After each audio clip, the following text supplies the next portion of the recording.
अस्सलामुअलैकुम। कल जो हमने कम्बिनेशन ऑफ फंक्शंस पढ़ा था तो उसमें सबसे अहम जो था वो दो फंक्शंस का कंपोजिशन था कि एक फंक्शन क्या काम करता है, दूसरा फंक्शन क्या काम करता है।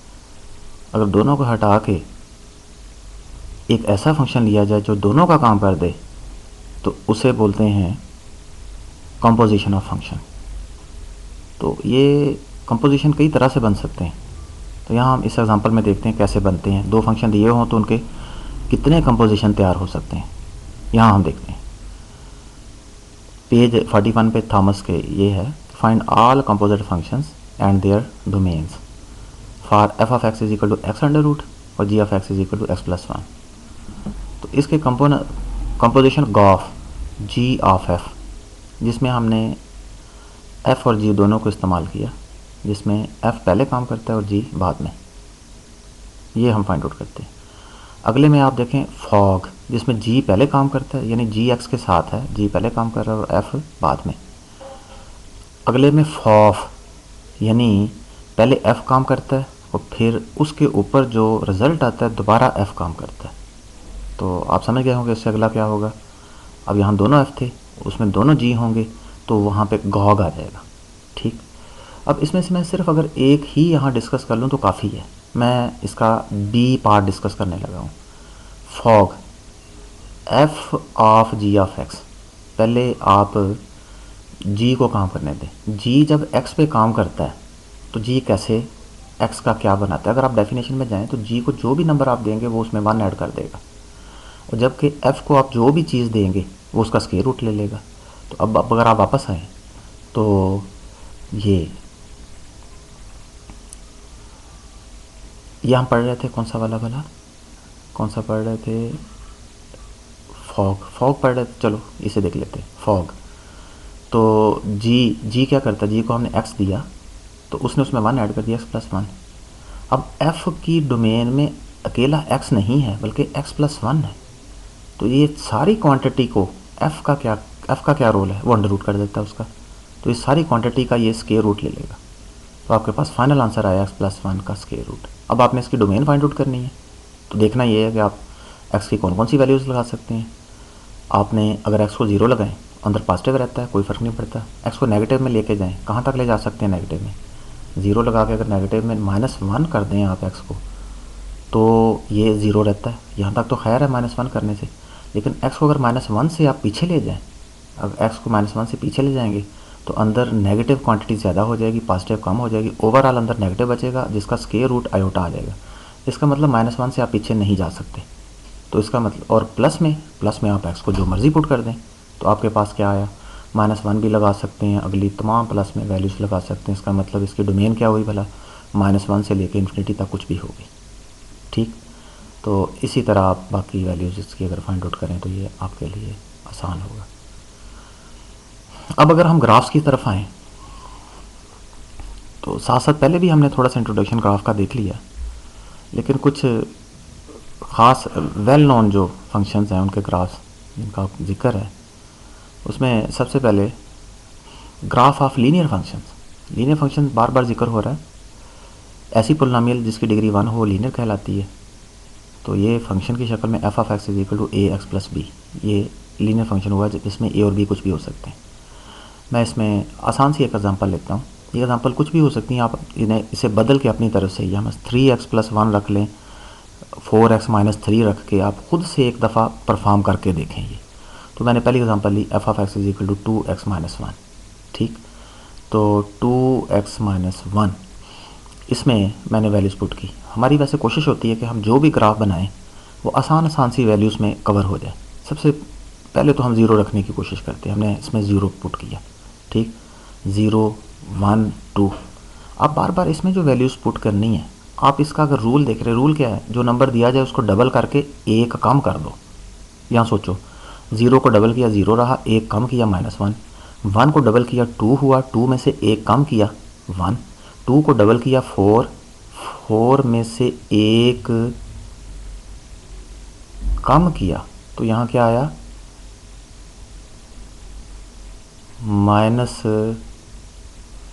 माय गॉड, 4 में से एक कम किया तो कितना है, +3। हाँ नहीं ठीक है, सॉरी ठीक है। अच्छा इसी तरह -1 को डबल किया, -2, उसमें से एक कम किया तो -3। तो ये आपके पास टेबल आ गया। अब अगर आप इन वैल्यूज़ को लें तो ये तो बड़ी सिंपल और सादा सी वैल्यूज़ हैं, आप बड़ी आसानी से देख सकते हैं कि 0 के ऊपर ये 0 है, 0 पे आंसर कितना है, -1 है। ऐसा 0 के पे अगर आप x की वैल्यू 0 लेते हैं तो आपने ऊपर नहीं जाना, जो कि -1 है, नीचे आना, नीचे -1 पे आपने सर्कल लगाया। अब अगर नेक्स्ट वैल्यू दें ये 1 1, तो 1 1 क्या हुई, आप यहाँ पे राइट पे x की वैल्यू 1 ली और इसके ऊपर हाइट कितनी है, वो भी 1 है, तो इसको आपने सर्कल किया। तो आपने ये पॉइंट्स लेके जब इनको मिलाया ये बिल्कुल स्ट्रेट लाइन आई। और याद रखें कि ये नॉलेज की बात है कि graph of a linear function is always a straight line, तो इसका ग्राफ हमेशा स्ट्रेट लाइन होता है। इसलिए अगर थोड़ा बहुत कोई एरर आ जाए, ये लाइन टेढ़ी हो जाए तो खैर है, अगर बहुत ज़्यादा आपका जिग जैक ग्राफ आ रहा है तो इसका मतलब आपने टेबल सही नहीं बनाया, या फिर आप इसमें ये जो निशानात हैं वो आप सही फासले पर नहीं लगा पा रहे। नेक्स्ट आइडेंटिटी फंक्शन, बड़ा वेल नोन फंक्शन है। इसमें आप देख लो, इसमें वो अगर पिछला फंक्शन लें, इसमें मैं -1 को अगर ख़त्म कर दूं, बाकी क्या बचता 2x, अभी भी ये लीनियर है। अगर 2 को 3 कर दूं फिर भी लीनियर है। अगर मैं 3 बिल्कुल छोड़ दूं, अकेला x रह जाए तो फिर भी लीनियर है। इसका मतलब ये ख़ास फंक्शन है जिसमें ऑन राइट हैंड साइड आप सिर्फ x लिख देते हैं, तो ये एक लीनियर फंक्शन है। इसको हम बोलते हैं आइडेंटिटी फंक्शन। ठीक, इसमें रूल क्या है, रूल क्या है कि y की वैल्यू कैसे आती है। पहले आप देखो यहाँ पे y की वैल्यू कैसे आई थी, आप x को डबल करके 1 सब्ट्रैक्ट करते थे। अब इसमें आप आ जाएं, इसमें x को क्या करना है, कुछ भी नहीं करना, ना डबल करना है ना 1 सब्ट्रैक्ट करना है। इसका मतलब जो x है वही y है। तो इसका मतलब कि आपने x की लाइन में जो नंबर लिखे हैं 0 1 2, उन्हीं नंबर्स को आप दोबारा लिखते हैं नीचे। ये तो काम ही बड़ा आसान हो गया।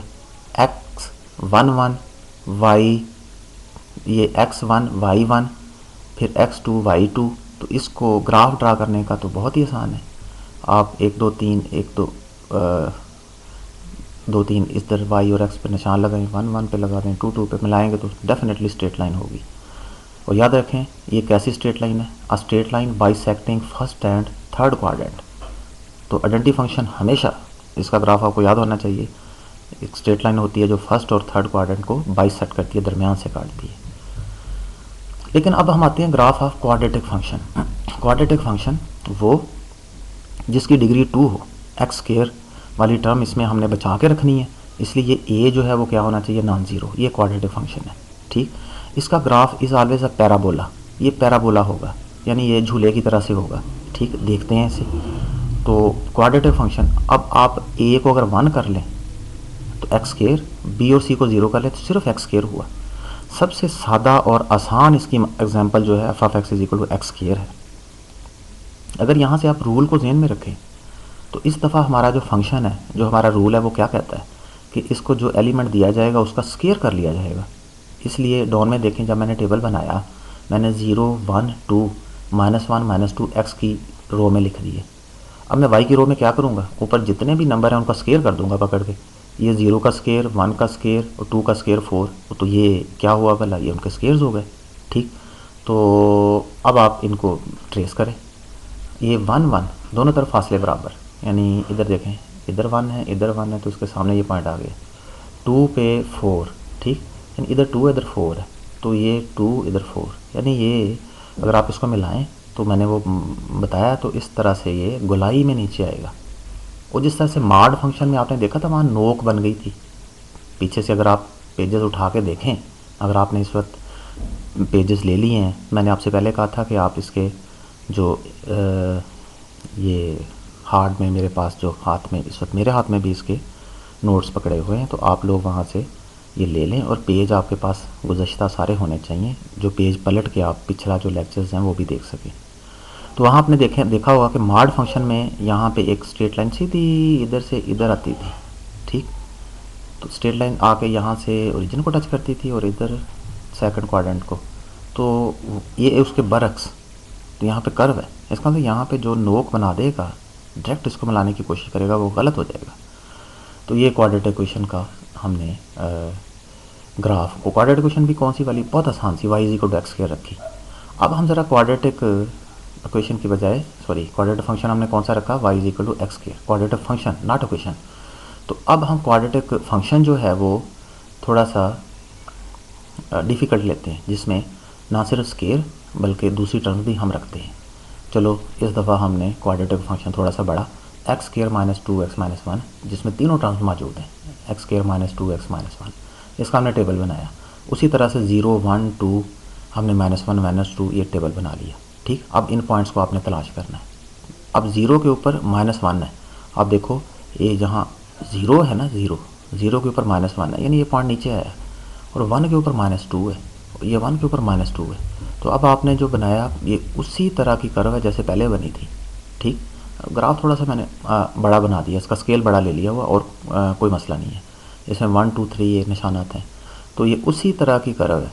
ठीक, तो वैसा ही पैराबोला है, तो इस दफ़ा भी पैराबोला बना। ठीक, अच्छा ये इसमें बहुत सारी बातें हैं। आप देख रहे हैं कि इस पैराबोला का ये जो झूला है नीचे की तरफ है, क्या ये ऊपर की तरफ भी हो सकता है? इसका जवाब है हाँ, हो सकता है। ये डिपेंड करता था इसकी डेफिनेशन पे। डेफिनेशन में एक्स स्क्वायर के साथ प्लस का साइन है, अगर यहाँ पे माइनस का साइन आ जाए तो ये उल्टी तरफ भी हो जाता होता है। चलें, ये तो बहुत ज़्यादा एक्सरसाइजेस की बात है। इसके बाद है vertical line test to check a graph. ठीक, अगर हमारे पास एक ग्राफ बना हुआ हो तो हम चेक करें कि क्या ये किसी फंक्शन का ग्राफ है कि नॉन फंक्शन का ग्राफ है, कोई फंक्शन नहीं हो। फंक्शन की क्या शर्त है? फंक्शन की शर्त है कि x की एक वैल्यू के ऊपर y के दो जवाबात ना हो। यानी आप ऐसा करें कि फ़र्ज़ किया ये आप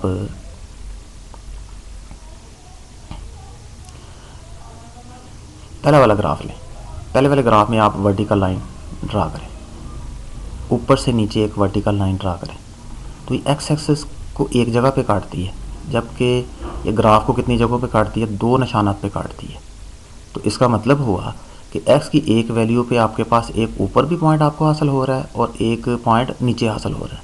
तो इसका मतलब ये जो ग्राफ है किसी फंक्शन का नहीं है। अब दूसरा वाला अगर आप ग्राफ लें, दूसरे वाले ग्राफ में आप एक्स एक्सिस पे एक वर्टिकल लाइन ड्रा करें, ऊपर से नीचे की तरफ अगर आप पैमाना रख के एक लाइन ड्रा करें तो ये भी ग्राफ को दो पॉइंट पे कट कर रही है, तो ये भी किसी फंक्शन का ग्राफ नहीं है। ओ, नीचे क्या लिखा हुआ है, फंक्शन, तो यहाँ फिर मिस्टेक है, आप प्लीज़ इसको ठीक कर लें। इसे क्या ठीक करना आपने, नॉट फंक्शन, ये नॉट फंक्शन है। ठीक, और यहाँ देखें, यहाँ अगर आप वर्टिकल लाइन ड्रा करें ऊपर से नीचे की तरफ, ऊपर से नीचे की तरफ, तो ये एक पॉइंट पे काटती है, दैट इज़ फंक्शन, तो इसका मतलब ये फंक्शन है। तो यहाँ पे ये मिस्टेक्स हुई हैं, इसको आपने ठीक करना है। इसको आपने नंबर 2 पे जो फंक्शन लिखा हुआ है इसे आपने क्या लिखना है, नॉट फंक्शन, और जो आपका नंबर 3 पे जिसको नॉट फंक्शन लिखा हुआ है तो उसको आपने क्या लिखना है, फंक्शन। तीसरा ठीक है, आप वर्टिकल लाइन अगर आप यहाँ ड्रा करें, किसी जगह पे भी आप वर्टिकल लाइन ड्रा करें, तो वर्टिकल लाइन इस ग्राफ को सिर्फ एक पॉइंट पे कट करती है, तो ये भी एक फंक्शन का ग्राफ है। अब इससे रिलेटेड क्वेश्चंस और MCQs के लिए मटेरियल वगैरह अगर आप देखें तो पेज 26 पे थॉमस की बुक में question number 1 to 10 and question number 15 to 26 ये आसानी से समझे जा सकते हैं। तो इन क्वेश्चंस को आप वहाँ से समझें और समझने की कोशिश करें। ठीक, तो ये वर्टिकल लाइन टेस्ट हमने किया। आज का लेक्चर यही था। खुदा हाफिज़।